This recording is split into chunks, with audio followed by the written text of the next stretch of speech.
الحمد لله رب العالمين والصلاة والسلام على سيد الأنبياء والمرسلين أما بعد فأعوذ بالله من الشيطان الرجيم بسم الله الرحمن الرحيم پڑھیے الصلاة والسلام عليك يا رسول الله وعلى آلك وأصحابك يا حبيب الله الصلاة والسلام عليك يا نبي الله وعلى آلك وأصحابك يا نور الله نويت سنة الاعتكاف فرمان مصطفیٰ صلی اللہ تعالی علیہ وسلم نیت المؤمن خیر من عملہ، یعنی مسلمان کی نیت اس کے عمل سے بہتر ہے۔ اس لیے آئیے بیان سننے سے پہلے اچھی نیت کر لیتے ہیں۔ آپ نیت کر لیجئے کہ اللہ اور اس کے رسول صلی اللہ تعالی علیہ وسلم کو راضی کرنے اور ثواب کمانے کے لیے بیان سنیں گے۔ جو کچھ آپ سنیں گے اس کو یاد رکھیں گے اور اس پر عمل کرنے کی بھی کوشش کریں گے۔ میں اپنے لیے نیت کر لیتا ہوں کہ اللہ اس کے رسول کی رضا حاصل کرنے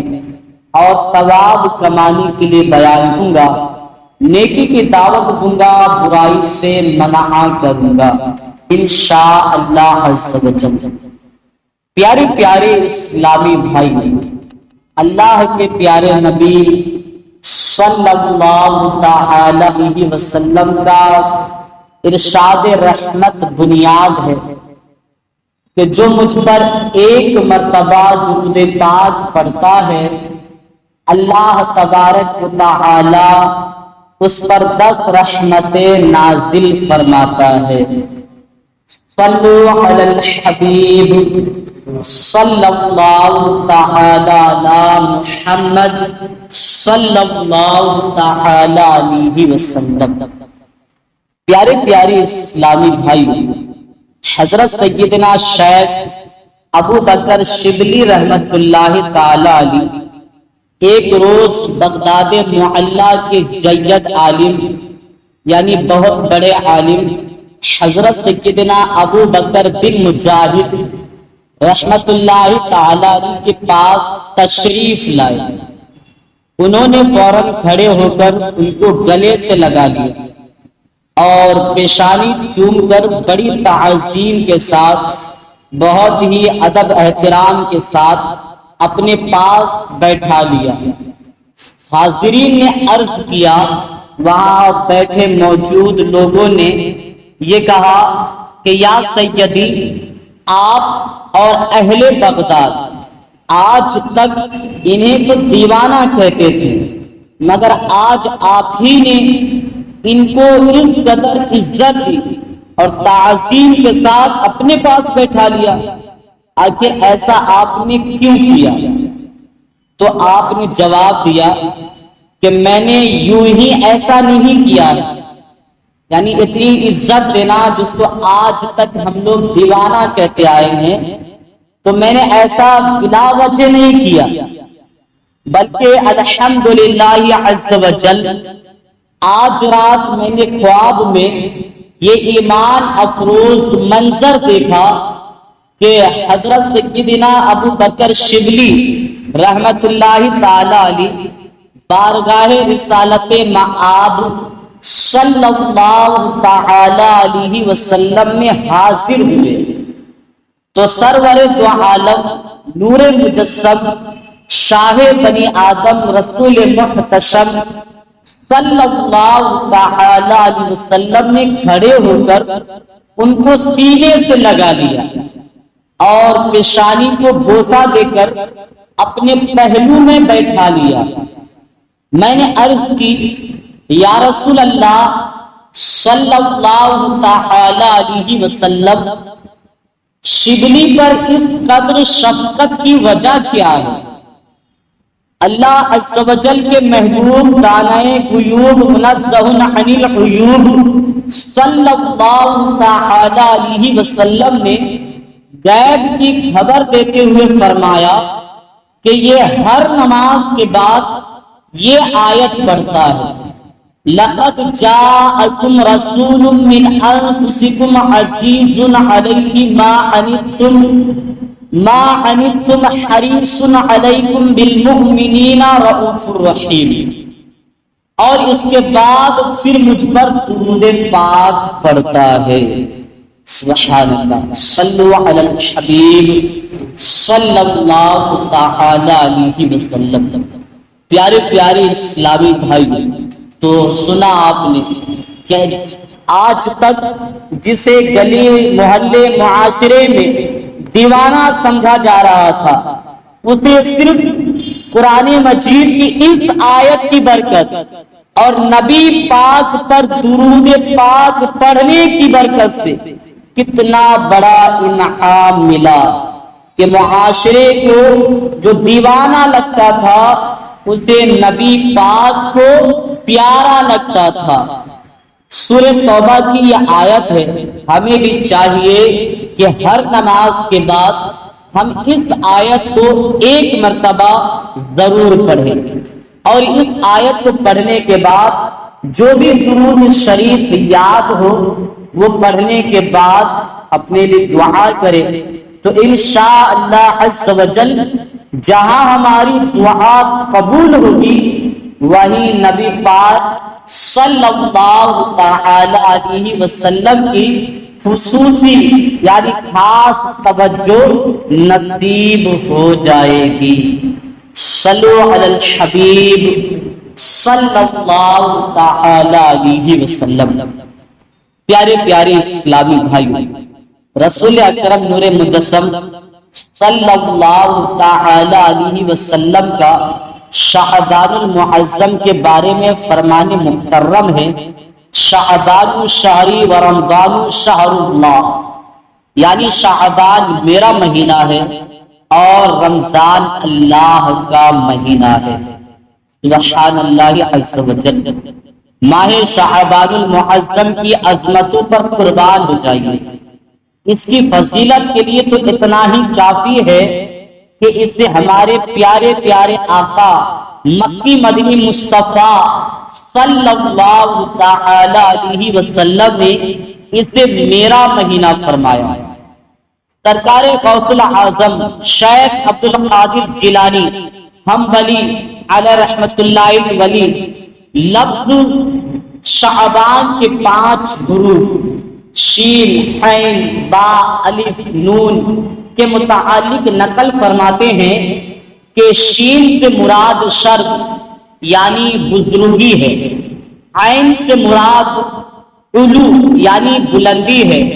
اور با سے مراد بر یعنی احسان بھلائی ہے، اور الف سے مراد الفت یعنی محبت ہے، اور نون سے مراد نور ہے۔ تو یہ تمام چیزیں اللہ تبارک و تعالی اپنے بندوں کو اس مہینے میں عطا فرماتا ہے۔ یہ وہ مہینہ ہے جس میں نیکیوں کے دروازے کھول دیے جاتے ہیں، برکتوں کا نزول ہوتا ہے، خطائیں مٹا دی جاتی ہے، اور گناہ گاروں کا گناہوں کا کفارہ ادا کیا جاتا ہے، اور خیر البریہ سید الورا جناب محمد مصطفیٰ صلی اللہ تعالی علیہ وسلم پر درود پاک کی کثرت کی جاتی ہے، اور یہ نبی مختار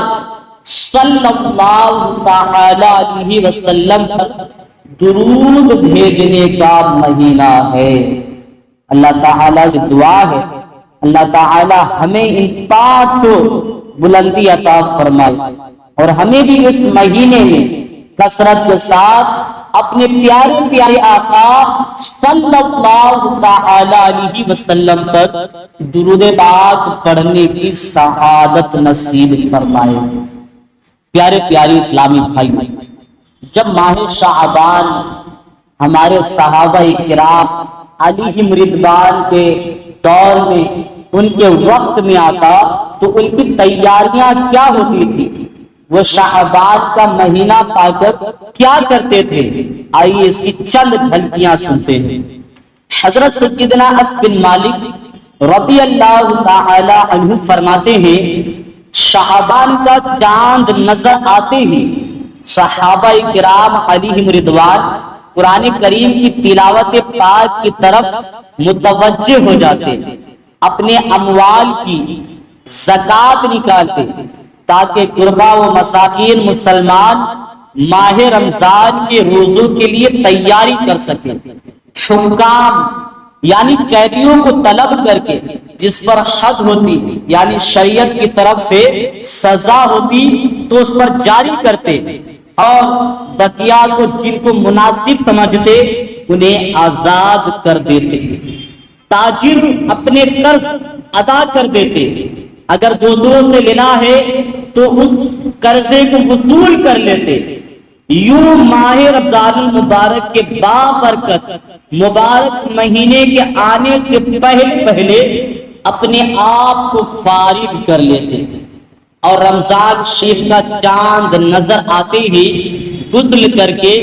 بعض صحابہ کرام علیہم رضوان اعتکاف کی سنت پر عمل کرنے کے لیے مسجد میں تشریف لے جاتے ہیں۔ پیارے پیارے اسلامی بھائی، پہلے کے مسلمانوں کو عبادت کا کس قدر شوق جذبہ تھا، مگر افسوس کہ آج کل کے مسلمانوں کو زیادہ تر حصول مال ہی کا شوق ہے۔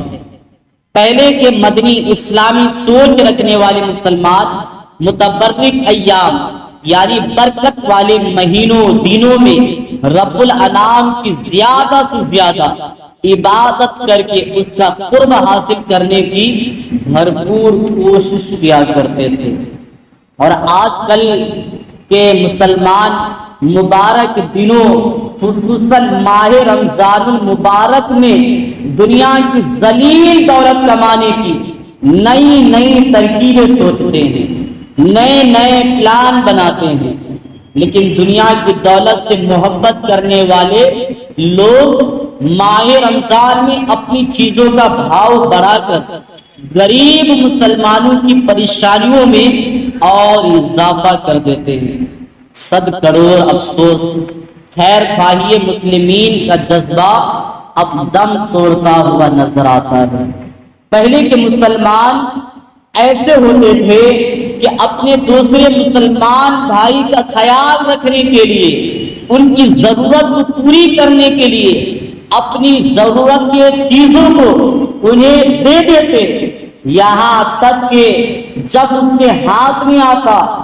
اور وہ دوسروں کو محتاج پاتے، ضرورت مند دیکھتے، تو خود انہوں نے دوسرے سے لیے ہوئے چیز کو اسے دے دیتے، وہ اسے آگے بڑھا دیتا، یہاں تک کہ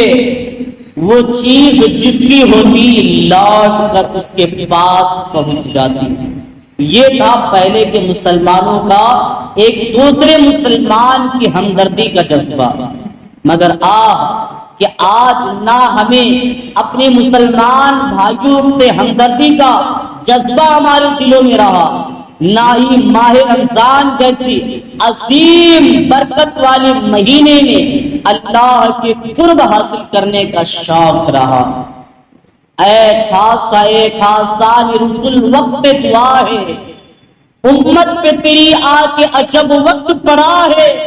جو دین بڑی شان سے نکلا تھا وطن سے، پردیس میں وہ آج غریب الغربا ہے، فریاد ہے اے کشتی امت کے نگہباں، بیڑا یہ تباہی کے قریب آنے لگا ہے۔ پیارے پیارے اسلامی بھائیوں، ہمارے دلوں کے چین سرور کونین نانا حسنین صلی اللہ تعالی علیہ وسلم ماہ شعبان میں کثرت سے روزہ رکھنا پسند فرماتے تھے۔ چنانچہ حضرت سیدنا عبداللہ بن ابی قیس رضی اللہ تعالی عنہ سے مروی ہے کہ انہوں نے ام المومنین حضرت سیدتنا عائشہ صدیقہ رضی اللہ تعالی عنہا کو فرماتے سنا انبیاء کرام علیہ السلام کے سرتاج صاحب معراج تعالی علیہ وسلم کا پسندیدہ مہینہ شعبان المعظم تھا کہ اس میں روزے رکھا کرتے، پھر اسے رمضان المبارک سے ملا دیتے، یعنی اتنا زیادہ رکتے کہ جیسے مہینے کے 30 روزے ہیں تو سمجھنے کے لیے 20-25 ایسے رکھ لیتے، ایسا لگتا کہ پورے مہینے کا آپ نے روزہ رکھا ہے، بلکہ کبھی کبھی آپ کثرت کے ساتھ اس مہینے کا روزہ رکھ لیتے ہیں۔ حضرت سیدنا اسامہ بن زید رضی اللہ تعالی عنہ فرماتے ہیں کہ میں نے عرض کی، یا رسول اللہ صلی اللہ تعالی علیہ وسلم، میں دیکھتا ہوں کہ جس طرح آپ صلی اللہ تعالی علیہ وسلم شعبان میں روزے رکھتے ہیں، اس طرح کسی بھی مہینے میں نہیں رکھتے۔ تو آپ صلی اللہ تعالی علیہ وسلم نے فرمایا، رجب اور رمضان کے بیچ میں یہ مہینہ ہے، لوگ اس سے غافل ہیں، اس میں لوگوں کے اعمال اللہ رب العالمین کی طرف اٹھائے جاتے ہیں، اور مجھے یہ محبوب ہے کہ میرا عمل اس حال میں اٹھایا جائے کہ میں روزہ دار ہوں۔ پیارے پیاری اسلامی بھائیوں، بابرکت مبارک مہینے میں لا تعداد گناہ گاروں کی اللہ تبارک و تعالی مغفرت فرما دیتا ہے، مگر ان مبارک رات میں، ان مبارک دنوں میں، اس مبارک مہینے میں کچھ ایسے لوگ بھی ہیں جن کی اللہ تبارک و تعالی گناہ کو معاف کرنا اپنی جگہ ہے، اس پر نظر رحمت بھی نہیں فرماتا۔ پیارے پیاری اسلامی بھائی، حدیث پاک سنتے ہیں، حضرت سیدتنا عائشہ صدیقہ طیبہ طاہرہ رضی اللہ تعالی عنہا سے روایت ہے کہ حضور سراپا نور فیض گنجور صلی اللہ تعالی علیہ وسلم نے فرمایا، میرے پاس جبریل علیہ السلام آئے اور کہا شعبان کی 15ویں رات ہے، اس میں اللہ تبارک و تعالی جہنم سے اتنوں کو آزاد فرما دیتا ہے جتنے بنی کلب کی بکریوں کے بال ہیں، مگر کافر اور عداوت والے اور رشتہ کاٹنے والے اور کپڑا لٹکانے والے اور والدین کی نافرمانی کرنے والے اور شراب کے عادی کی طرف نظر رحمت نہیں فرماتا۔ پیارے پیارے اسلامی بھائی، حدیث پاک میں کپڑا لٹکانے والے کا جو بیان ہے، اس سے مراد وہ لوگ ہیں جو تکبر کے ساتھ ٹخنوں کے نیچے تہبند یا پاجامہ یا ثوب یعنی لمبا کرتا وغیرہ لٹکاتے ہیں۔ کروڑوں حنبلیوں کے عظیم پیشوا حضرت سیدنا امام احمد بن حنبل رضی اللہ تعالی عنہ نے حضرت سیدنا عبداللہ ابن عمرو رضی اللہ تعالی عنہما سے جو روایت نقل کی، اس میں قاتل کا بھی ذکر ہے، یعنی قتل کرنے والے بھی اس مبارک مہینے اور خاص شب براعت کی رات میں بھی بخشا نہیں جاتا۔ پیارے پیارے اسلامی بھائیوں، کثیر احادیث مبارکہ میں ماں باپ کی نافرمانی کرنے والے، رشتے توڑ دینے والے، بات بات پر ناراض ہو کر رشتے توڑے بیٹھے ہیں، بات نہیں، تعلقات نہیں، ایسے لوگ اور جو شراب کے عادی ہے، ان لوگوں پر اللہ نظر رحمت نہیں فرماتا۔ ایسے مبارک گھڑی میں بھی ان کی مغفرت نہیں ہوتی۔ بہت ساری احادیث میں شراب پینے والے، شراب بنانے والے، اس کا مشورہ دینے والے اور سود کا لین دین کرنے والوں کے بارے میں روایتیں ہیں کہ اللہ تبارک و تعالیٰ ان پر نظر رحمت تو نہیں فرماتا، مگر غضب کی نظر اس کی طرف ضرور کرتا ہے۔ سوچنے والی بات ہے پیاری اسلامی بھائی، حدیث پاک میں شراب کو تمام برائیوں کی ماں کہا گیا ہے، گناہوں کا یہ سردار ہے۔ شراب ایک ایسی بدترین چیز ہے کہ اس کو اپنے حد سے نیچے اتارنے کے بعد، یعنی پی لینے کے بعد انسان اپنا ہوش گوا بیٹھتا ہے، انسان اپنا آپا کھو بیٹھتا ہے، نشے میں وہ گناہ کر بیٹھتا ہے جو وہ گمان بھی نہیں کرتا۔ پیاری اسلامی بھائیوں، یقیناً اگر ہم غور و فکر کریں تو ہمیں یہ بات سمجھ میں آئے گی کہ جو لوگ شراب پیتے ہیں، بلکہ دنیا میں دو طریقے کا ذہن رکھنے والے انسان کبھی کامیاب نہیں ہو سکتے۔ نمبر ایک وہ کہ مال ہے، پیسے ہیں تو سب کچھ ہے، اگر مال و دولت نہیں ہے، پیسے ہمارے پاس نہیں ہیں تو ہم کچھ بھی نہیں ہیں، کچھ بھی نہیں کر سکتے۔ اور دوسرا یہ ذہن سوچ رکھنے والے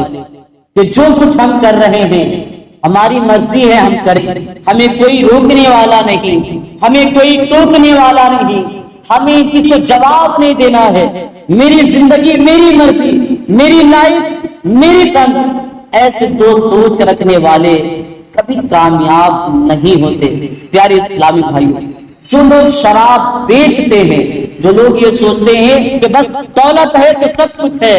چاہے وہ دولت حلال طریقے سے کماؤ چاہے حرام سے کماؤ، حتیٰ کہ شراب بیچ کر کماؤ، تو سوچئے کہ شراب ایک ایسی بدترین چیز ہے کہ اس کو پی لینے کے بعد نہ جانے کتنے کے گھر اجڑ جاتے ہیں، نہ جانے کتنے رشتے میں دراڑ پڑ جاتے ہیں، نہ جانے کتنے کے ایمان تباہ ہو جاتے ہیں۔ کسی کے گھر کے سکون کو چھین کر کیا اپنے لیے ہم بھلا کر سکتے ہیں؟ شراب بیچ کر، پی کر، پلا کر کیا لوگوں کی تکلیفوں کے باعث بن کر ہم اپنے گھر کی خوشحالی ڈھونڈ سکتے ہیں؟ ہرگز نہیں ڈھونڈ سکتے۔ تو جب دنیاوی طور پر ہم شراب پی کر یا پلا کر یا بیچ کر یا اس کا مشورہ دے کر کامیابی نہیں پا سکتے تو پھر بتائیں کہ آخرت کی کامیابی کیسے ملے گی؟ اس لیے ہمیں چاہیے کہ شعبان المعظم کی 15ویں تاریخ آنے سے پہلے شب برات یعنی نجات کی رات آنے سے پہلے اگر ہمارے رشتہ دار، ہمارے دوست احباب، ہمارے ماں باپ ہم سے ناراض ہیں تو ان سے معافی تلافی کر لے۔ اگر ہمارے اندر بے نمازی پن ہے یا ہمارے گھر میں کسی کے اندر نماز سے دور رہنے کا شوق ہے تو ان چیزوں کو ختم کر لے۔ اگر ہمارے اندر شراب کی عادتیں ہیں، شراب پینے کے ہم شوقین ہیں تو اس بری خصلت سے توبہ کر لے۔ اگر سود کا لین دین ہے یا اس طرف ہمارا رجحان ہے تو ہمیں چاہیے کہ اس مبارک گھڑی آنے سے پہلے ہم رب تبارک و تعالیٰ کی بارگاہ میں توبہ کر لیں کہ رب تبارک و تعالیٰ کے پیارے حبیب صلی اللہ تعالی علیہ وسلم فرماتے ہیں کہ اس رات بنو کلب کی بکریوں کے بال کے برابر اللہ گناہ گاروں پر اپنی نظر رحمت فرماتا ہے اور انہیں جہنم سے نکال کر جنت میں داخل فرماتا ہے، مگر ان لوگوں کو جو فہرست میں گنائے گئے شراب پینے والے، ماں باپ کو ستانے والے، رشتے توڑنے والے، ان لوگوں پر نظر رحمت اس وقت تک نہیں ہوتا جب تک کہ یہ اپنے گناہ سے سچی توبہ نہ کر لے۔ تو اگر ہم سچی رب کی بارگاہ میں توبہ کر لیتے ہیں تو رب تبارک و تعالی ہماری بھی بگڑیاں بنائے گا، ہمارے بھی گناہوں کو بخش دے گا۔ اللہ تعالیٰ سے دعا ہے اللہ تعالیٰ ہم سب کو کہنے سننے سے زیادہ عمل کرنے کی توفیق عطا فرمائے۔